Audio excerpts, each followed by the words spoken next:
Good morning.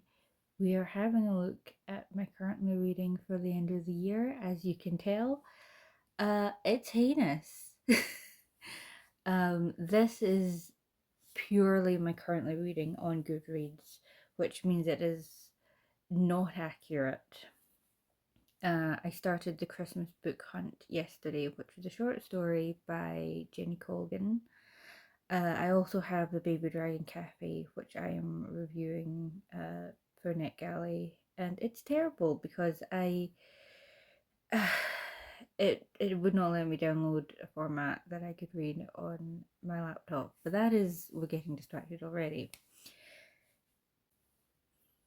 The Axe is an audiobook that I'm listening to for I Read Book Tours, and it follows an attack and an assault, a sexual assault. And I think personally that the narrator isn't very emotional, which isn't great because it is a very high emotion story. I'm also not sure how I feel about this following the boyfriend when it was the girlfriend who was raped. But I wouldn't necessarily say it's bad. I just don't know. Like, I can see why you would choose him in the sense of like not understanding quite what had happened. Did she do it? Did she not? But I don't know. I don't know how I feel about that.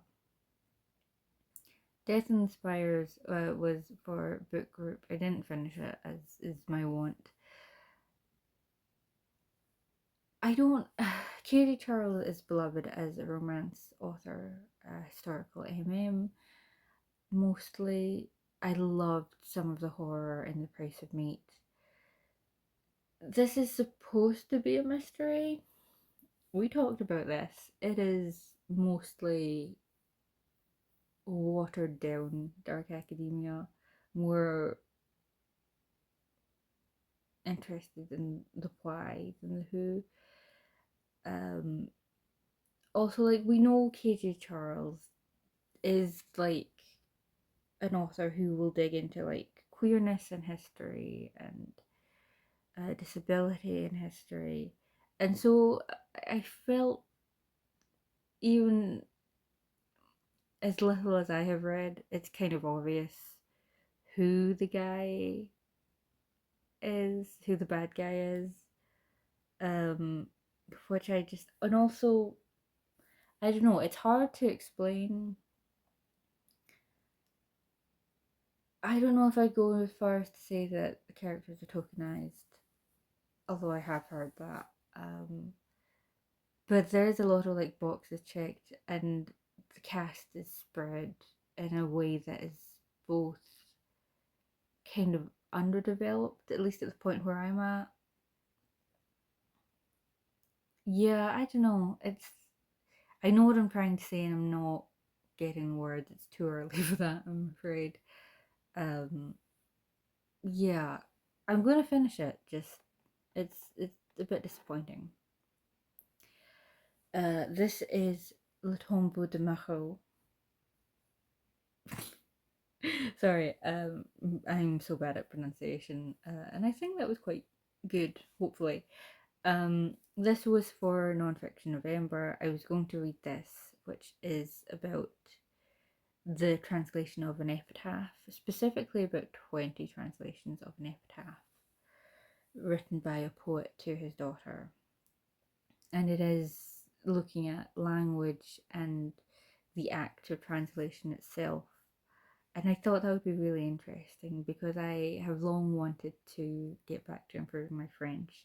So I would have done like a vlog of reading this and taking the Open University's free French courses, and like a side companion vlog, like reading my parallel texts and some French language books that I have. Like I said, I was bedbound for most of the month, and so I did not do that. But I would like to. Um, so some of the books that we're talking about, I am going to recategorize into want to read, and this is one of them because I'm just not gonna get to that anytime soon. Crowder the Ancient I read for the Everbloom Academy Readathon. I read the first one as well, reread it. It's really readable. It's really fun. There were little bits, little pet peeves in the first one that didn't really impede my enjoyment. Like, I think everyone in the cast is white.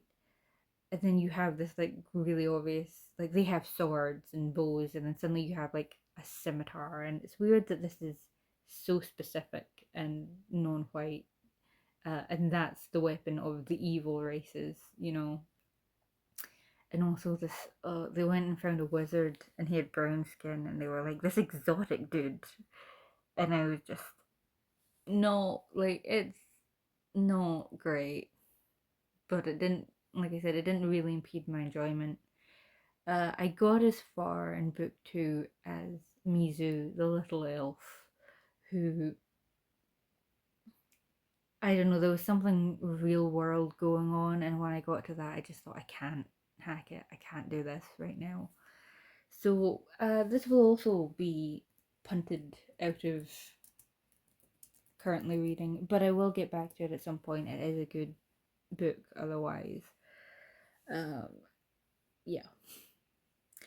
Jonathan Strange and Mr. Norrell, I've been at this on and off for a long time. You will find that I am a bit of a mood reader, and so some things just get dropped, and that's more often the case now that I'm doing reviews.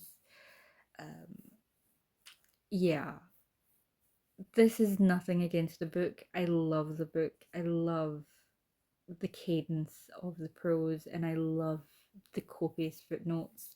They're really, really making me want to read all these academic texts that don't exist. I just love the world. But it is a big book, which means there's a lot of chances to fall off. I started this one specifically because a read along was going on for the 20th anniversary, and it's not going well. I'm not taking it off of currently reading though. Um, I'm going to keep just chipping away at it. Okay, Squire is an interesting one. That is going. But I have nothing bad to say about it at all.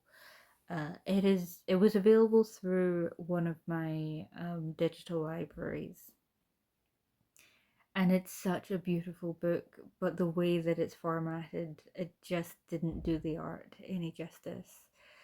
I kept having to like stop and zoom in, and I would like a physical copy to read at some point.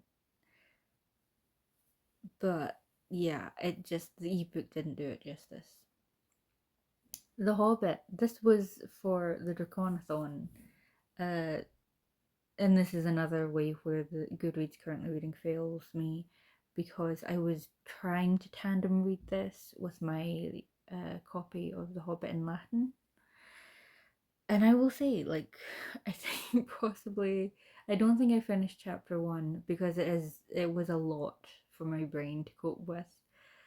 Um, but of that first chapter, it was a lot easier to kind of keep track of the Latin than I thought it was. And I know that it wasn't going to continue to be the case, but it was great. And I was noticing and recognizing a lot of words, and it felt so good. As for the audiobook, which I think there is a chance I will finish before the end of the year, I really like Andy Serkis. I'm not so sure about his singing. Personally, it's not bad. It's just I I didn't really like his choice. Um But yeah, really, really good. Okay. I don't know how to pronounce this name. I'm so sorry. I know the character. This is the character's name, and she goes by Shane. So I'm just going to call it that. I'm sorry. This is a prequel to Darcy Little Badger's first book, the name of which I cannot remember, but it was 5 stars, and every word of this one has also been 5 stars to me. So I'm pretty sure it's gonna remain that way. I literally have the dust jacket staring at me. Uh, for shame for not finishing it. Ravina Sai as well, just excellent work. Um, yeah, this was also book group one. Like I said, I don't finish a lot of book group reads, and so the impetus was then like try to finish next week's book group read, I think, or a review that was due up. And so it just kind of fell to the bottom of the pile, but we're going to keep that because I do think I could try and finish it before the end of the year. Um, A Magic Steeped in Poison is excellent. I'm having so much fun with it. And I'm really interested in the author who also, I think, this year published a Xianxia and Gothic novel, which is a great combination of genres and one that I'm also writing myself. Um, this I really love this because I love the idea of tea magic, but also it really kind of dug into areas of culture that other Chinese fantasies haven't. Um, for instance, there was Taoism, and then Buddhism later came in, and so you had to square kind of ancestor veneration with reincarnation. And so I think we got to, I'm going to fuck up these numbers, I'm so sorry, 3 souls and 5 spirits. And so, like, there's a sense of like this soul stays in your ancestor veneration tablets, this soul goes on to reincarnate, something like that. And it's not like it's not a heavy cosmological book, but it does mention that. And there are also like idioms scattered throughout, and it's excellent. I'm having so much fun with it. Yeah, I don't know why I haven't finished it.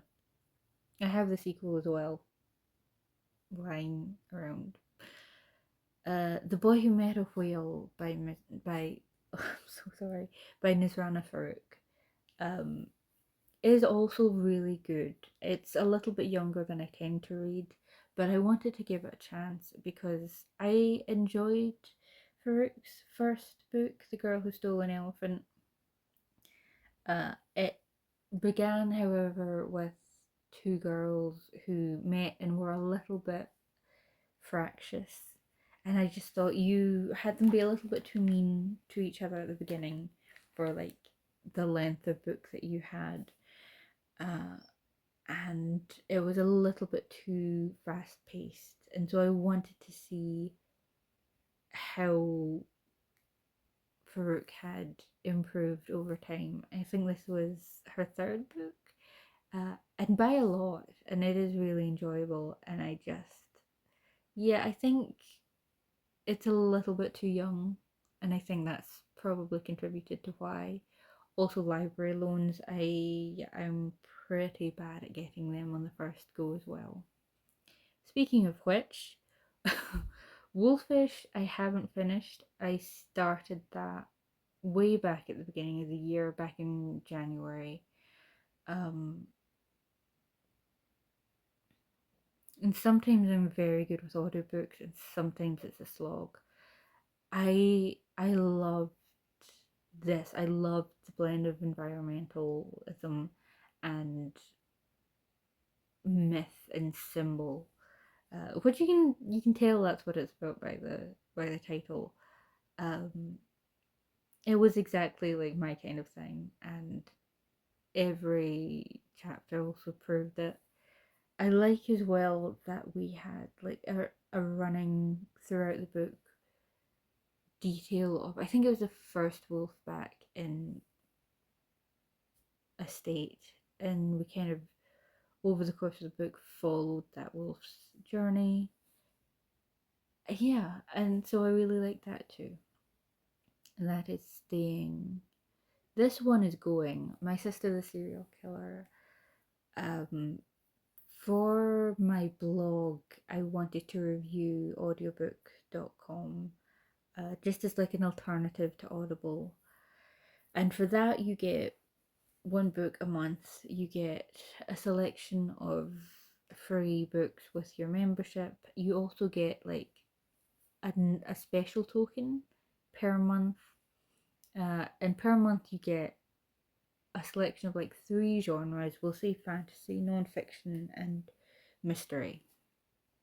And you can pick one book from the three categories, and it's like it works like your credit, except you lose these ones when you stop paying for your subscription. And this was uh, the special credit, so I lost it as soon as the month was up.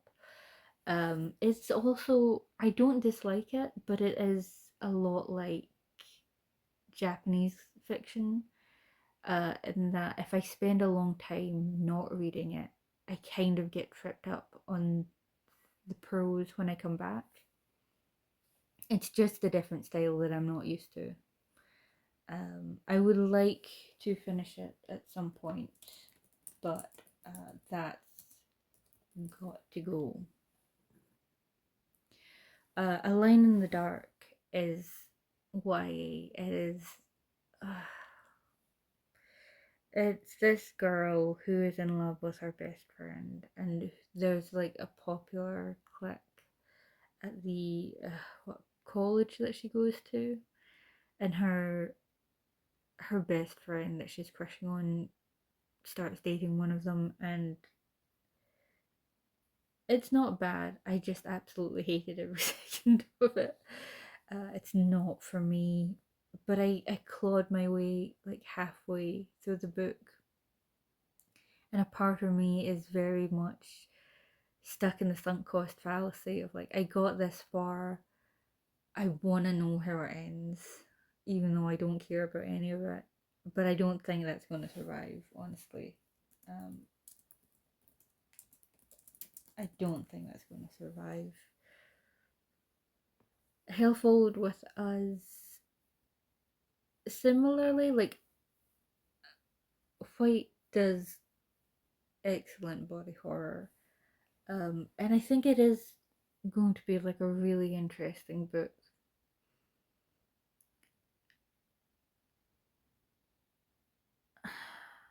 I don't think it helped that it was December, because I do have a habit of like, I like the delineation of a year.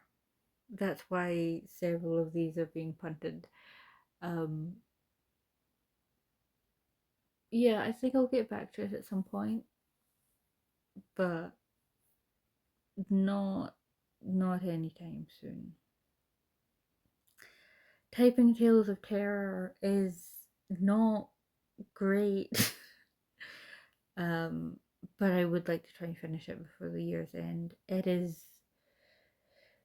So the framing device is like a group of Boy Scouts telling stories around a fire, and it they start telling the story, and then you go into the story itself, and it's not written from their perspective. So there are moments that the boys were not there for that are detailed, and that's not a great use of a framing device. But also, I did get spoiled for the end, and it was like, yeah, no, I think you thought this was subversive, but it's also been done so often that it's like, yeah, no, that's exactly how it was gonna go. Oh, this one broke my heart. This one broke my heart. Um, Scottish folk and fairy tales. This is a series of books that are like yay big and yay wide. Actually, no, that's probably probably about that big and that wide. And I thought, this is great. There's going to be so many folk and fairy tales. Uh, and it's part of a series, so there's like Chinese folk and fairy tales, Japanese folk and fairy tales. And I was so excited. And then I opened it up, and the text is this small, uh, to the point that my eyes physically hurt once I got like 3/4 down the page, and I haven't gone on any further than that first page. So we are, with prejudice, punting this one. I'm gonna try because it was like, I did buy it. I might just grab them. What was it? A magnifying glass. Jinistan, scary stories to tell over chai. I'm going to recommend that you have a listen or a watch of the talk on this book, on Romancing the Gothic. I think you can just type Jinistan into the YouTube search for the channel. But this very interesting talk. This is a bilingual book where, like, the reveal or the twist uh, generally came in the other language, and so I just don't enjoy spending that much time putting the book into Google Translate, so I will not be finishing this one. Valley of Terror, also book group book, and I didn't like what they were saying about it, so that really contributed to it. The way it's set up was so supernatural, and I think it's not, which is just bonkers to me. Like, why would you take that premise and make it realistic? Like, how? I don't know how you can. Um, However, it is also reading to me, because I am very early on, as being like one of the tomb robbing genre. The Grave Robbers Chronicles, also known as Darwin BG, you might have heard of it because it's quite a big series. Ghost Blows Out the Light is another one. So I was really enjoying that. I would like to see what happens because I just don't understand how it could get from point A to B. Yeah, I think I'm going to keep it in. Villette. Oh, this is another one. So the person who runs Romancing the Gothic, Dr. Sam Hurst, did a course with the Bronte parsonage that I joined because I would like to deep dive the Bronte siblings' work. Um, I hated I hated Villette. I think it could be really good, but at this moment we're kind of like in the prologue section where we're flashed back to the past, and this child is so precocious. I cannot deal with her. So yeah, we'll get back to this at some point, but it's being punted with prejudice. The Forest of Stolen Girls is also like directly opposite me. I think this is Junhar's second book. Uh, it follows the eldest daughter whose father, a detective, has gone missing. He moved them off of the island, and he left behind his youngest daughter with the shaman. And so I really liked her desperation to find out what happened to her father. I really liked the friction that it caused between her and her sister, who are strangers. Um, I think it could have dug a little bit more into that, but like I said, this is her second book. Um, Still really good, but I would really, really, really recommend The Red Palace, which is excellent. And I am gonna leave that. This one is going. I have a vlog of a trip to Skye, and I ended up spending more time in Skye than reading about it, which I don't really regret. Um, but it would have been nice. It would have been nice. Oh, I started rereading Deathless last year, and I was so mad at myself because I gave it 3 stars, and the moment I started rereading it this time, I was like, "You're an idiot! You're an absolute idiot!" Valente is also another author whose prose is just excellent and lush and so beautiful. I do understand why some people don't like it though, because it does take like the revolution and makes it about like this hour of life and this hour of death. And I think it does focus a little bit too much on its romance to that it kind of mixes up, I don't know if metaphor is the right word, um, with what's going on with that. So I do get it. Okay. One from my enemy is also going. It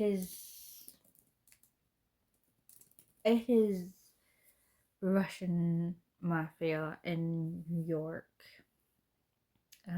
Romance, fantasy, a Romeo and Juliet thing. I kept starting this and then just getting pulled away with other things. I would love to go back to it. I think it could be really excellent, and I have enjoyed some of Olivia Blake's other stuff, but we will see. It's not a priority, and I don't really think it ever was for long. Speaking of tomb robbing genre, The Dragon Ridge Tombs is the second book in a series, and I think the last book to be translated.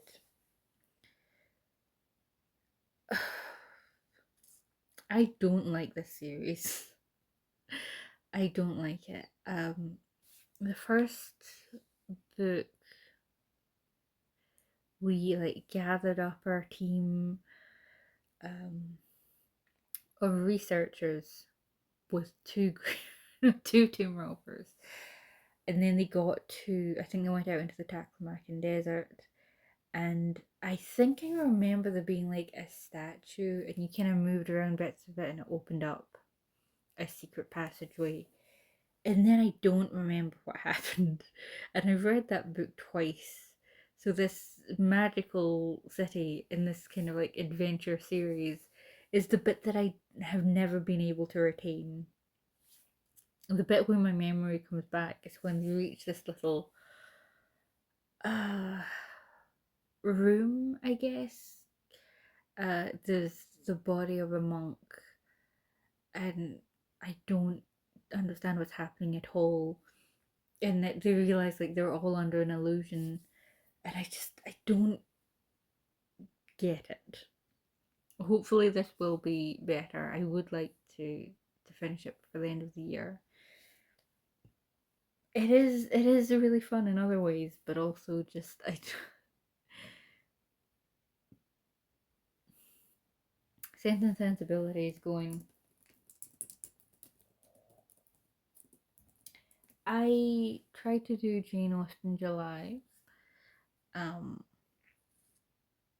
and I really enjoyed reading Pride and Prejudice because I'd seen like the Keira Knightley movie so often that it kind of, my brain immediately put it into panto mode, and so I was like very loudly cheering and booing at parts, and that was just a really fun experience. It took me a while to get into like the writing style of Persuasion, but I really liked everything else about it. Sense and Sensibility, we do not get along. I, like I said though, I wanna do Jane Austen. I wanna like dig into her works, but Not now, not right now. Rebecca, book group pick. Excellent. Did not finish. We had some really interesting conversations about it though. Uh, like, even as someone who wasn't like directly familiar with the book, I had kind of known about the whole criticism of it, of being like the name erases the narrator, but it was brought up that like she is the narrator and she deliberately doesn't tell you her name. She deliberately refers to herself as Mrs. De Winter, and that isn't an erasure because it's a title, which was a really interesting take that I would love to get back to at some point. Also, the idea that she is not in love with Max or Maxim, I don't remember what his name is, but in love with the house is also just, it lit my brain up. So I would love to get back to that. This is another one. Grandmaster of Demonic Cultivation. I read it and I'm like, this is a lot better than I thought it was, and a lot more funny too. And I never managed to stick with it. Um, I really want to.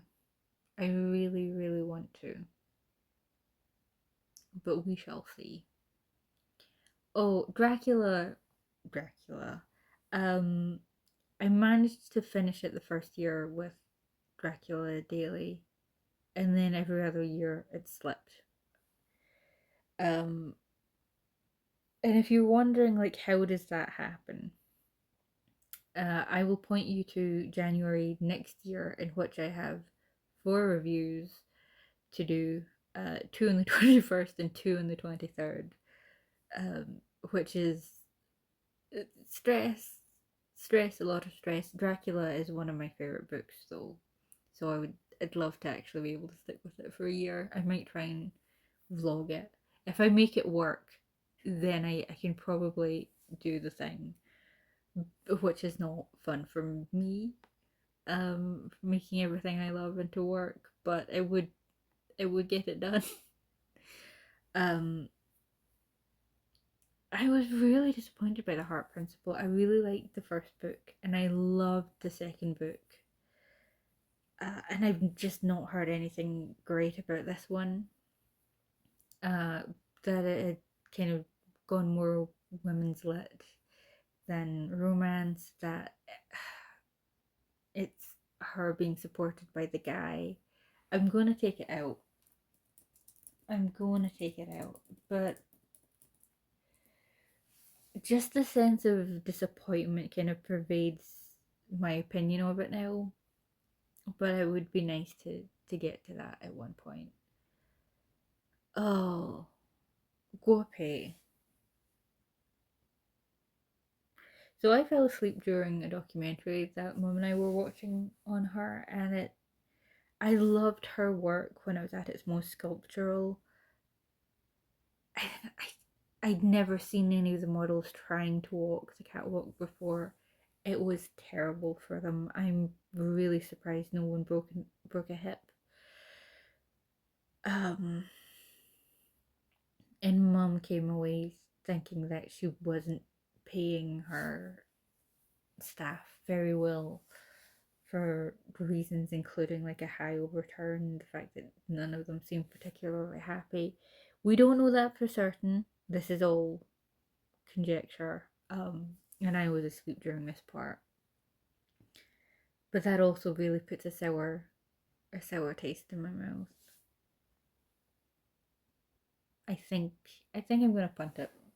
I will absolutely get to it because even if she isn't great, um, I do like sewing, and I would like to know more about her work in that vein. Um, I'm going to tell you right now, Evil Roots is not getting a high rating from me. This is part of the British Library's Tales of the Weird series. It's not the only book on this currently reading, it is a failure of its premise. Because the roots are not evil. And I just hate being lied to by a title. There was one story where it was like, oh, this woman died, and you know we've gone to live in this house or to spend the summer in this house, and it turns out like she's trapped in the roots. The tree grew up around her, and it's like that's not an evil tree. And those people were insufferable, but they weren't evil either. They had nothing to like. Come on. Also, Butcher just doesn't really have anything to say. No, Butcher does not have anything to say. She put these in chronological order, and the little bit of text before each story is just a summary of it. She's nothing to say, and that's disappointing. Um, Heart of the Sun Warrior. I enjoyed the first book, Daughter of the Moon Goddess. There is a really interesting mystery set up, but I wasn't really pulled in. So I think we're gonna, with every intention of getting back to it, I'm gonna pull that from currently reading.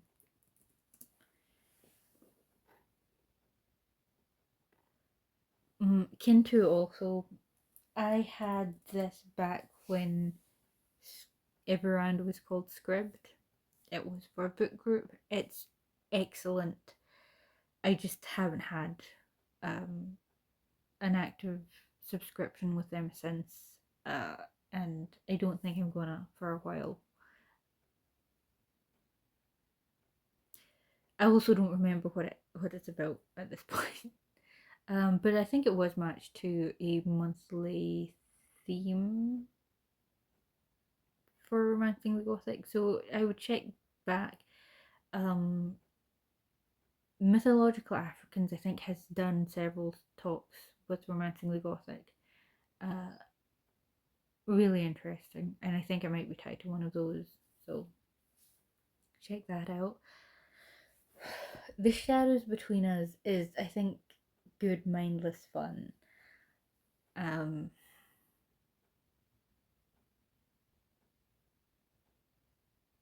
I would like to finish it. I really like this. It opened up with this woman blackmailing a lover that she was kind of done with, and then she goes to meet the king or the emperor. Um, and while like the fashion is wild and out there, I do like that it did pull like from actual sensible reasonings, which I didn't expect. Of like everyone's dressing in the king's favorite color. I'm not going to do that. And I will stand out because of it. And I'm going to wear trousers, which hasn't really caught on here, but we recently colonized a country where they do, so I'm going to do that. Um, and like I said, it's a lot of fun. There is like a sequel, I think, that came out this year, or a companion book, and I'm not interested in any more, but this was fun. The Lancashire Witches, this was to do with that year's conference.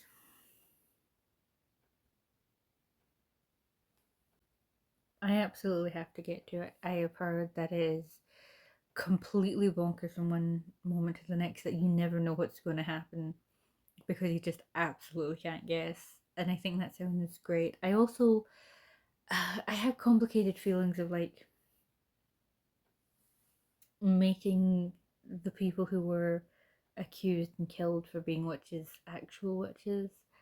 Um, but it's so far divorced from reality that other people found it fine, and I think I will too.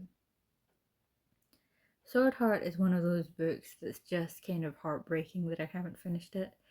I think it was my first tea kingfisher, and it follows Hala, who is very downtrodden. Her husband has died, and her husband's family are like, "You're going to marry this guy so that we can keep all of his assets." And she accidentally knocks down a sword that is actually a man, and it is hilarious. It is one of the funniest books I've ever read. And I really enjoyed Jessie Blinsky as the narrator. Um, I need to get Audible back, and if for nothing else in this, um, just excellent.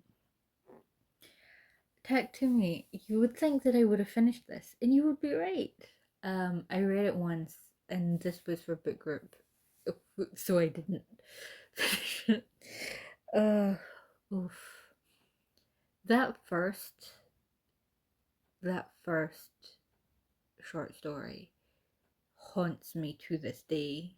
The first time I read it, I turned the lights on and I had to keep them on for like a full hour at least. Um, and I don't, just the rest of the collection just doesn't stand up to that for me. Um, but to be fair, I think it's the only horror I've read that's actually done that's affected me like that. I'm going to take it out. Actually, you know what? No, I'm going to keep it. I'm going to keep it. It is a short collection. I think I could get that done before the end of the year. And I don't think I have it in my Well, the Nights Are Still Dark thing, so that would be nice to put in. Um, the Year of Cecily. I cannot express to you how disappointed I was in this.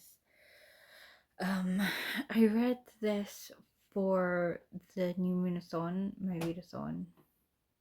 I thought I made a readathon based on the Lunar New Year. This is Chinese New Year set romance. And it was just awful. Like every woman that she wasn't related to was or friends with was kind of a bitch. Uh, and they kept justifying the things they were doing with like, well, we're Asian American, and it's no, no, shut up, shut up. You are actual people. Culture and values, shared values, might lead you more in the direction of a certain thing, but it's not like you're not a robot who has been programmed. Shut up. We're getting rid of that. We're getting rid of that, and I'm probably going to just DNF it. Like, punt the book itself out the window.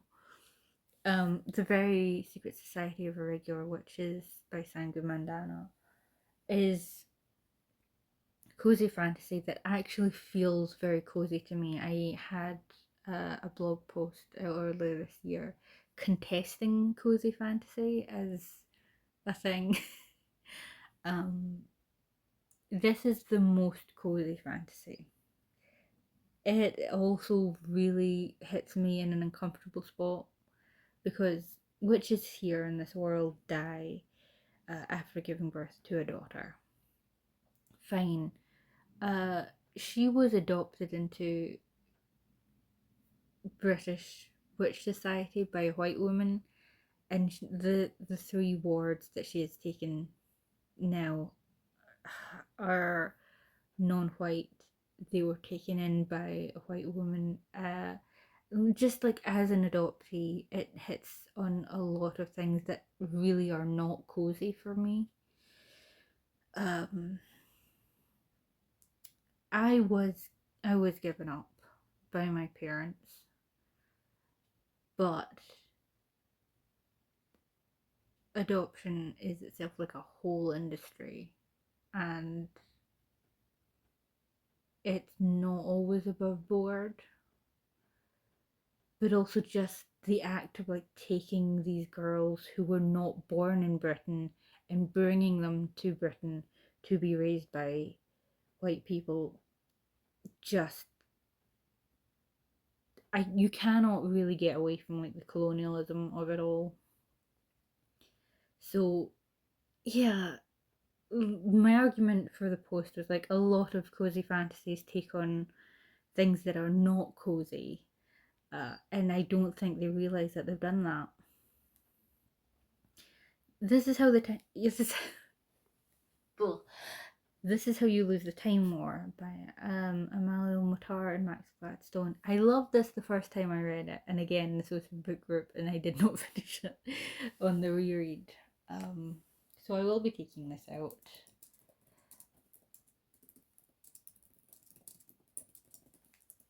I don't really know. It's two time travelers who are also dealing with like multiverses, on like a nature and technological uh what sides, who fall in love and leave each other letters, and it's fantastic. It's great. Gideon the Ninth, book group read, did not finish. Really, really was enjoying it though. Uh, oh god, I just love them. I love their dynamic. I love their animosity. I love the fact that no one else gets it. They're the last two, maybe three kids who were left on the planet, and just like, god, their relationship is amazing. But I also really like the fact that we're heading into like a lot of people dying. That's fun. I'm going to take Singing Bird Sing out, and that's just because I'm really bad, A, with literary fiction, and B, with a lot of the hard subjects brought up in it. I'm really bad with like realistic hard subjects. If you put it in a fantasy, I generally am a little bit better at dealing with it. Like the Poppy War just went full out. I'm going to tell you in detail about atrocities, and it's taken directly from The Rape of Nanking, and that was really hard to read, but because it had been fantasy up to that point, it went down. Whereas this one, I struggle with it. Ward's writing, however, is absolutely gorgeous, and I think that's a really interesting juxtaposition, but it's not one that really helps me. Oh god. Oh, okay. Jordan L. Hawk has a series. This is the fourth book in it, and I hated the second one with my whole goddamn soul. It was very, we are white people coming into this town, um, and the Native Americans had contact with these beings, but they didn't know what these beings were. They misunderstood. We know what these are, in reality, and that is Ancient Aliens conspiracy theory logic. I hated it. There were also crab people, and I think the mayor of the town was described as having like lizard eyes. And while that's not like secret shadowy cabal, the fact that it was lizard eyes made me uncomfortable, because he wasn't like a shadowy leader, but I don't think people realized that he was um so entwined with the crab people, and so there is still an element of like shadowy leader there. And also basically all of the non-white characters get gruesomely murdered, and I was just like, do you realize what you've done? Do you realize how conspiracy brain, did you do this on purpose? I don't think so, but at the same time it's like you hit so many points that I find it hard in myself to believe that this wasn't on purpose. Mary Kiss Me is going out. I tried and I've kept it in here because I was like, I should keep trying, but no, I don't like either of the leads. I'm so sorry. Um, so it's just not worth it for me. The Banished Immortal, A Life of Levi. I'm also going to take this out. It is a biography of Levi, who is the Chinese poet. And calling him an immortal was something I think that happened even within his lifetime. And you know, his death has been so romanticized. It's someone that I really want to learn more about, but it's not going to be happening anytime soon.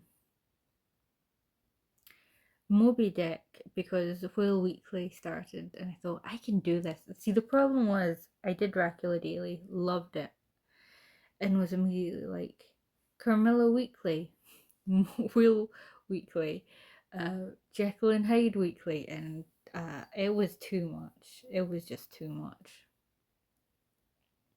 And then, you know,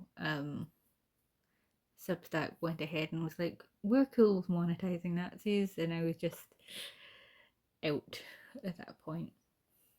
Wolf Gone Wild is a paranormal romance, and because I wasn't familiar with the genre, my opinion was I really like that he is in conflict with like his wolf, and his wolf is being like characterized as a different person. I know now from all of the really shitty AI voiceover apps that is not unique to this, and so I don't see anything of worth to me in the book, so I'm just gonna go. I also don't think it did characterization great. Carmilla, Carmilla. I did sign up for Carmilla Weekly and I think Carmilla Fortnightly, and I didn't touch either of them. This was before that. I did this because I actually really want to write a Carmilla retelling set in Shanghai during like the Republican era. But yeah, there's so much research in that. I don't think it's going to happen anytime soon.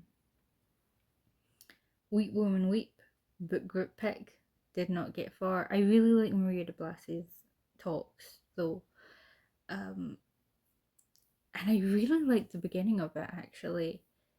She and her friend, I think, meet with La Llorona, and like they're both kind of cursed from that. And as she kind of goes about trying to break the curse, she meets someone else who's cursed. And I don't know if that book has come out yet, but it's, yeah, I think that's going to be really good, but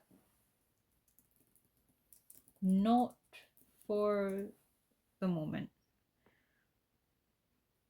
Oh, Ossian's going. I backed this in Kickstarter because I really wanted to kind of, because of its standing in like Scottish legends. This was written and presented as like discovered, long lost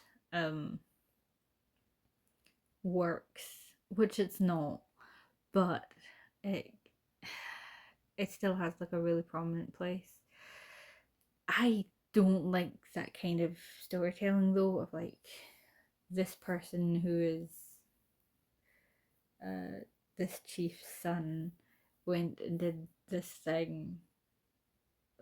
It reads more kind of like a laundry list of things done. And the art style is good for what it is, but I don't think it's pretty. So I will maybe get to it at some point. Like the book itself is good quality, just not good for me. Um, Private Memoirs and Confessions of a Justified Sinner. Scottish Gothic at its finest, and I am mad at myself for not finishing it. This is like, don't let this scare you when I say it's theological Gothic. It's a really interesting critique of Calvinism, like that. I think Calvinism is the right word. Of people feeling like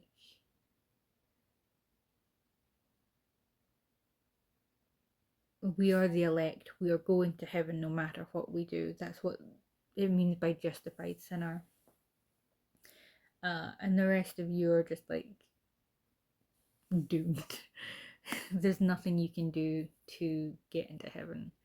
It's a really terrible worldview, and it does that. It takes that on. It's really interesting. It's excellent. It also deals with like the Scottish double, which is the Gothic double. um, yeah, it's great. I'm bad. The Secret History I wanted to read specifically because of an article I read in Tor, which I think is now Reactor Mag, uh, which posited it and argued the case that this is a fantasy. And it's not that I haven't been enjoying it, it's just otherwise not really my thing. And it slipped. I didn't actually start this, I don't think. This was another kind of Substack book club Tumblr thing. One person was running it in English, and around the same time, someone else was running it in French. I would love, because that was another thing that I was planning to like tandem read. We haven't done that. We're not going to do that anytime soon.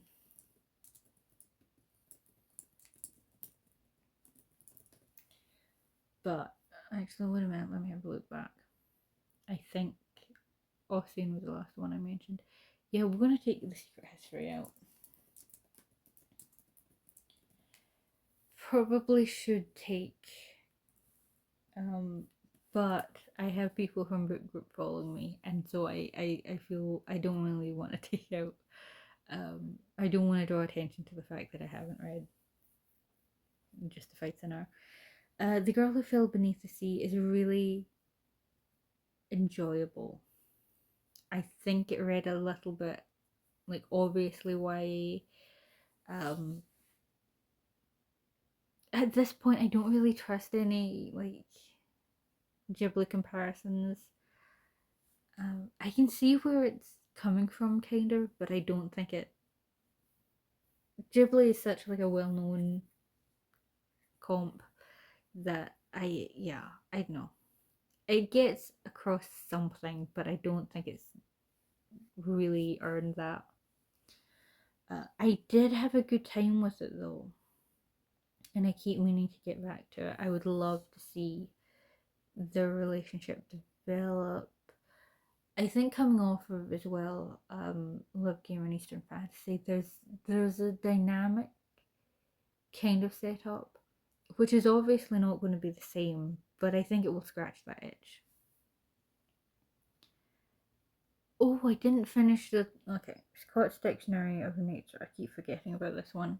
I really love reading dictionaries, and I don't know where my copy is, so that's going.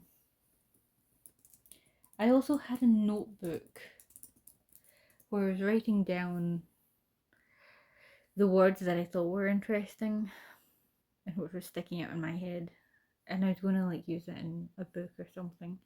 And I don't know who that is either. The Uncanny and the Dead, a spooky by association anthology. Ezra Arndt does a lot of really interesting stuff with like dark romance and gothic. I think I started reading this because I remember Ali's. I didn't get as far as Frank's, I don't think.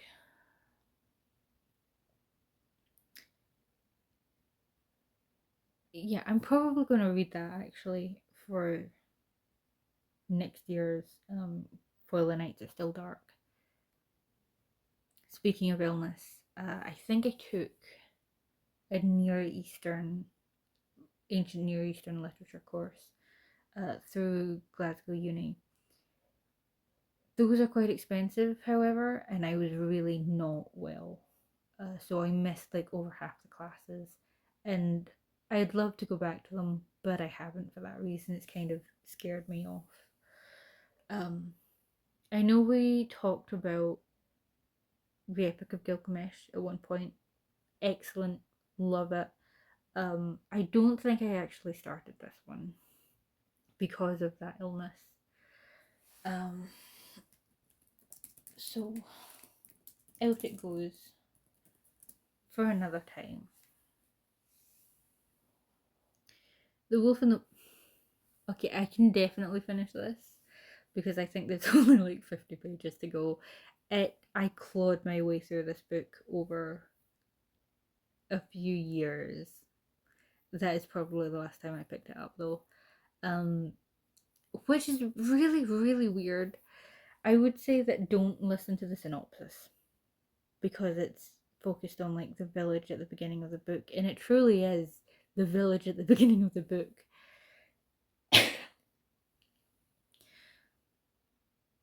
I did really enjoy it. I have enjoyed the process of reading it pretty much most of the way through. I think maybe this is taking a little bit more of a positive view of it than is strictly true. But I have enjoyed it um, through most of it at least. I think people had a problem with like the Firebird thing until someone brought up actually that's I think a neo-Nazi symbol or has been co-opted by that group. Um, and so like I get that from like a meta narrative point, but I think that could have been worked in better into the book itself. Um, I have enjoyed it and I would like to finish it. Count of Monte Cristo is going. When I was a kid, I loved big books. And I still look out for books that are over 1,000 pages. But I just don't have the capacity that I used to have.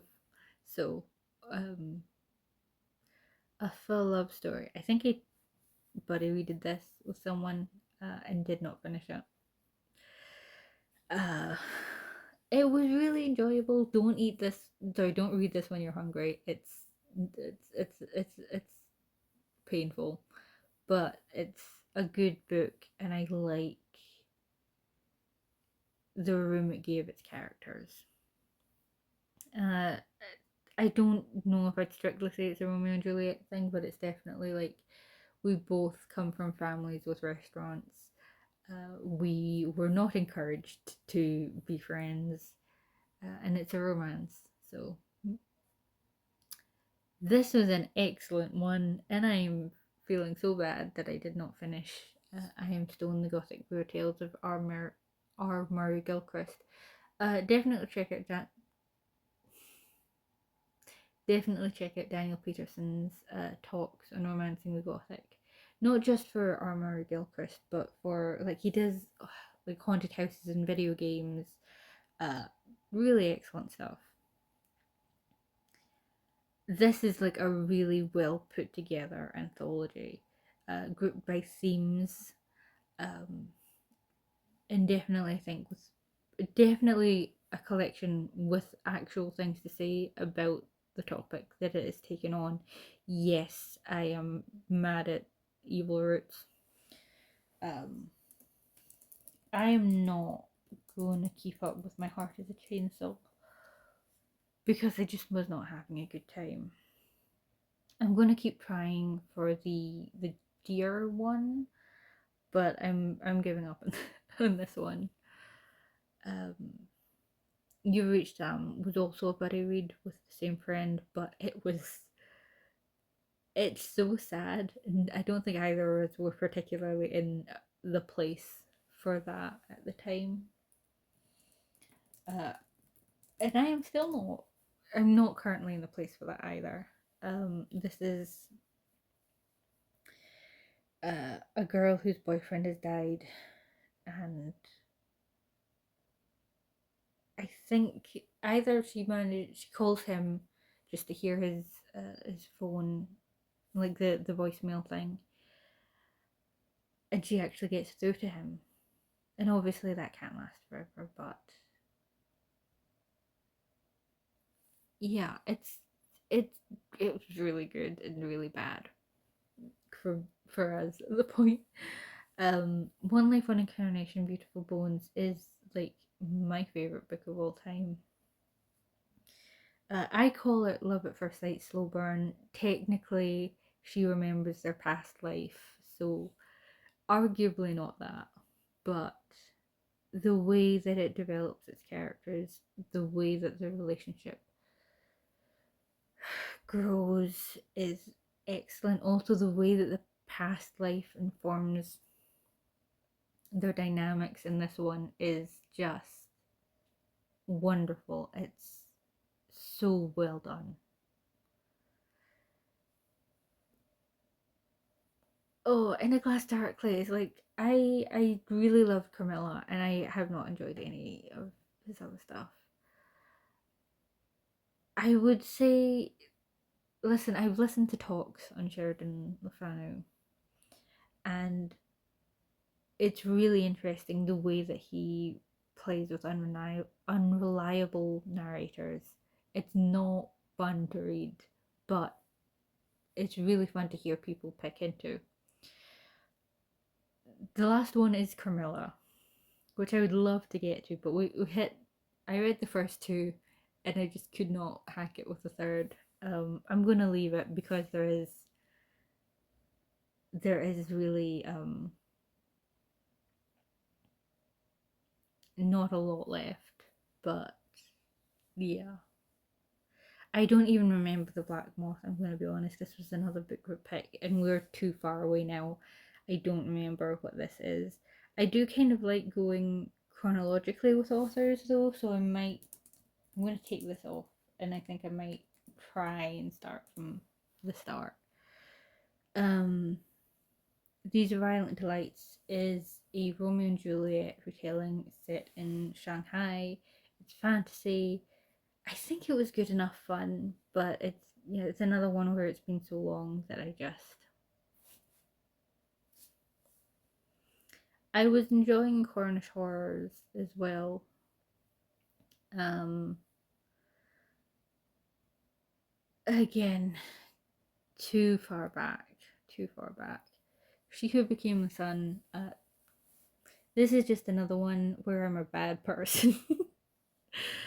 um it is set in the fall of the Yuan dynasty, I think, and this girl's brother was foretold to have a great destiny, but they were living in poverty and famine, and when their dad died, her brother just effectively curled up next to him and also died.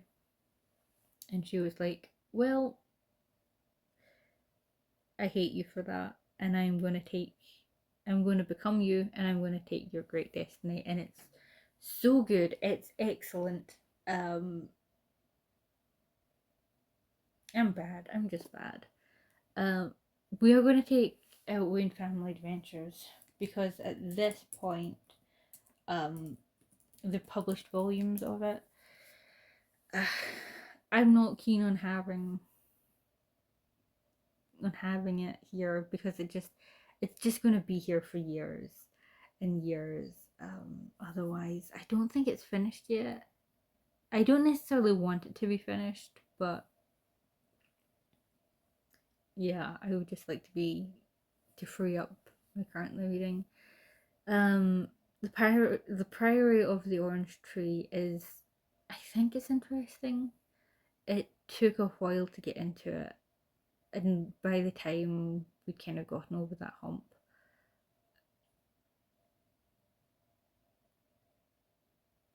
had kind of gotten distracted by other stuff. I've tried to read it more than once, and I will do it one day. I'm determined. You will not beat me, but the Dragon Republic. I have a really interesting video, I think, where I went to get the book signed, and I kind of talk about what they talked about, and it was a very interesting talk. I finished the first book, The Poppy War. I just haven't had any luck getting into this one. So, out you go.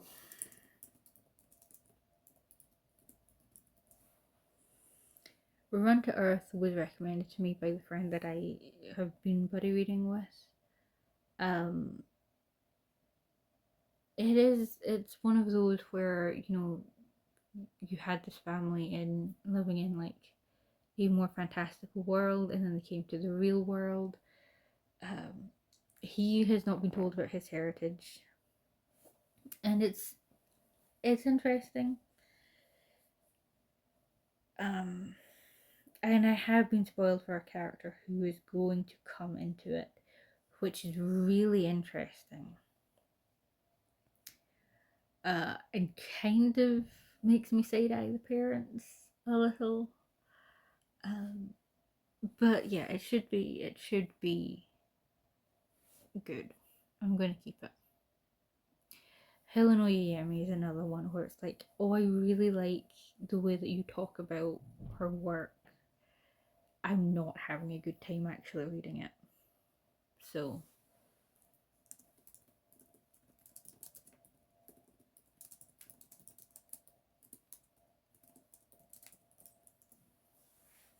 this is, I think, primarily horror and gothic.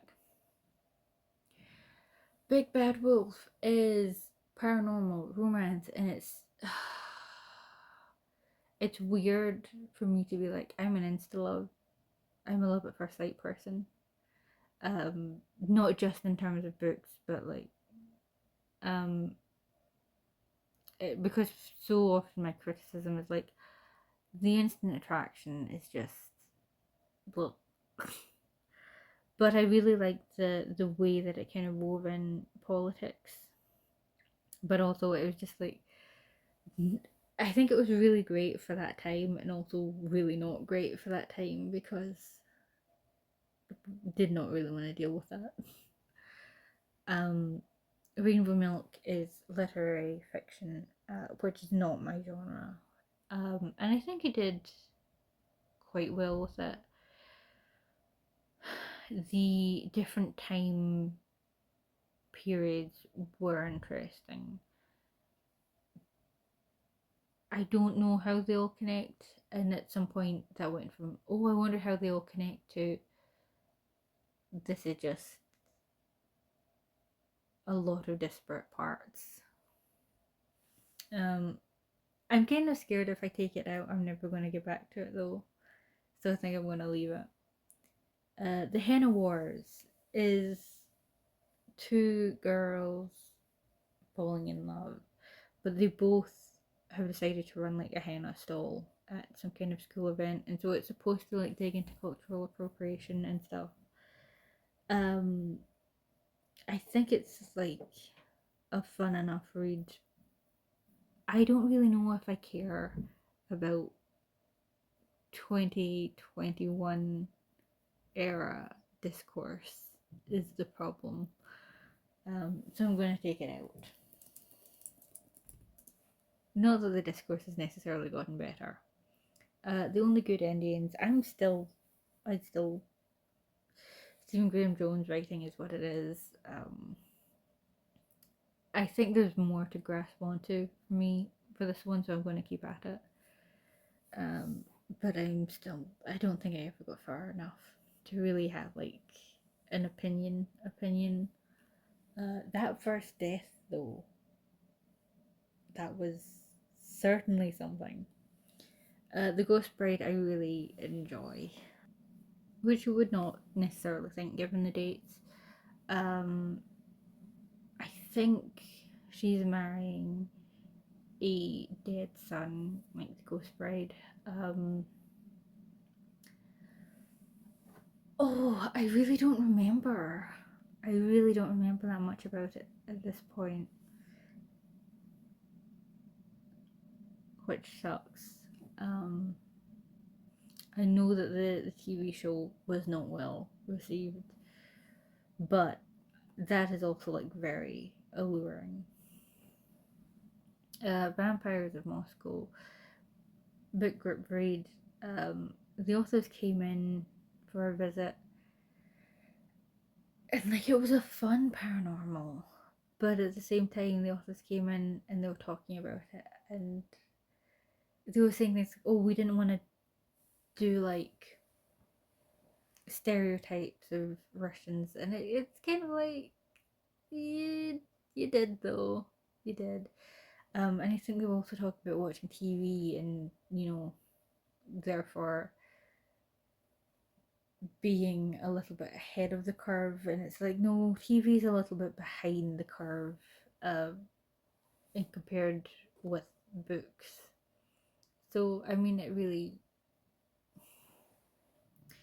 I did not read Queens of the Abyss. I don't think I might have read one, but the whole point of Queens of the Abyss was I started doing a series called Cover Girl, where I was making like a dress or an outfit based on the cover of a book, and so it was supposed to be a I'm sewing and reading at the same time thing. I don't even like my body is not the same shape as it used to be. I cannot fit the thing, and it's not finished. I have never seen vampires depicted as they are in the Gilda stories, which is very communal. Um, I think very queer. It's really fascinating. Um, I think you can tell I'm tired of talking at this point. I'm sorry, it's kind of going. But also, again, it has been a long time since I read these ones. I would love to finish it. I would love to finish it. Empire of Sand is honestly, it's great. It follows this woman. Her mother was from a marginalized group, uh, and one day she kind of just walked out into the desert, and she is discovered to be